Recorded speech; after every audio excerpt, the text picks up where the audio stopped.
Greetings, Pete Kelsey. Thank you for joining us. Hey, everyone. Good to see you.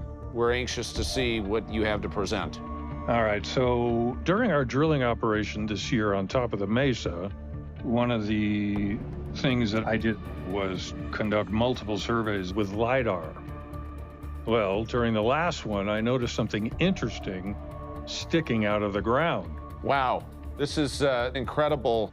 One mystery on the ranch that only got stronger this year is the huge, possibly metallic object and several smaller anomalies that data suggest are buried in the Mesa. We drilled 4 large diameter boreholes that we thought would hit the main object based on previous ground-penetrating radar scans. We're far enough down that hole that we should have hit what we were looking for. That just doesn't make any sense to me. But every single one of them missed it. That was really frustrating, especially since our smaller drilling operation last year recovered ceramic materials that might be related to spacecraft. So we're beyond curious to see what Pete found on top of the Mesa. When I was out surveying on top of the Mesa, I came across a permanent survey marker that had been left there many years ago. Here is that survey marker. This one is labeled USB, as in Bravo. So I did a little digging, and it turns out that is an indicator for the U.S. Army Corps of Engineers, the Department of Defense. How about that? And the key thing is, I hope you guys can read the date. It's 1963. Are you kidding me? That's interesting as it relates to the 1964 nickel that Chris pulled out of the tailings. That's crazy. Besides the ceramic material we pulled out of the Mesa last year, U.S. nickel. we also found a 1964 nickel in our drilling spoils.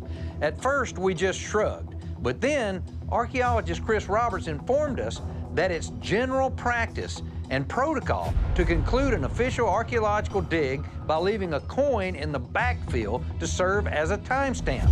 That gives us a period to look through records. That made Eric and me decide to look through aerial photos from government archives that were taken in the 1960s to look for any evidence of digging on the Mesa. Guess what?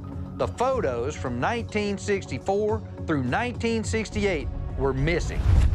And when we compared one from 1963 to another from 1969, the 1969 photo looked doctored.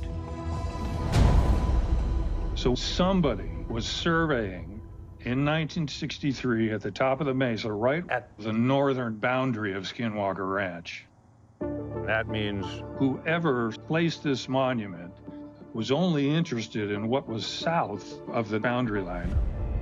I'm in a state of shock because to have a survey marker right on top of the Mesa within close proximity to where all of our drilling activity and some of the strangest anomalies have been occurring, and it's within that date range where all aerial imagery of the ranch disappeared from the record. So this is by the drill site? yes. This is only about 100 meters north of the Mesa drill site. Wow. Man, that's certainly a smoking gun. Could this survey marker be evidence connecting the U.S. Department of Defense to a possible excavation where we've detected these objects in the Mesa?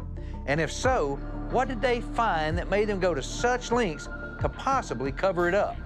Thank you, Pete Kelsey. We appreciate all of your great work at Skinwalker Ranch. Thank you, Brandon.